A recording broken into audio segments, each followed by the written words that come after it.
Thank you, Mr. Chairman, and Madam Secretary, congratulations, and thank you for your service to our country. We only have 3 minutes.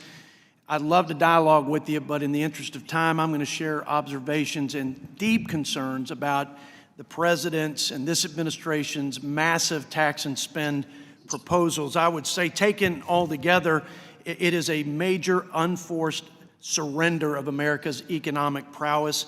It is a fundamental retreat from the policies that gave America unprecedented prosperity. And I know you know well all the metrics: unemployment, record wage increase, jobs coming back to this country overseas as a result of those incentives. And taken together, this is a unilateral energy disarmament. We will cede, we will enrich, we will empower the likes of Russia and China, who are expanding their conventional fuel sources and supplying that energy to our allies. I'm deeply, deeply concerned with the largest expansion of government, redistribution of wealth, and transfer of power in the history of the United States of America.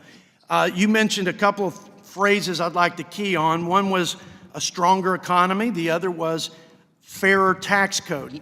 Let's start with stronger economy.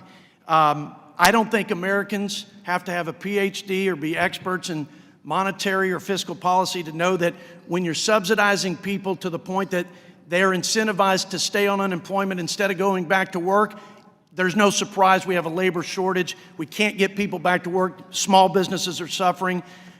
We're spending our way into debt oblivion. It's beyond unsustainable, and we're seeing runaway inflation. And there is a direct result to the massive reckless spending that we've seen.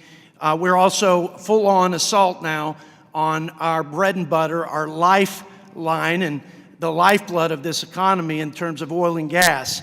And it's driven by a climate, radical, alarmist ideology. It's not balanced stewardship of the environment and economic growth by any stretch. And everybody is deeply concerned about that, especially my oil and gas producers that give our nation not only the greatest economy in the world and an affordable, clean supply of energy, but also energy independence.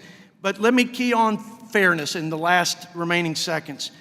I have a message from West Texas and my family farmers, Madam Secretary. They do not believe that this proposal is fair in any stretch.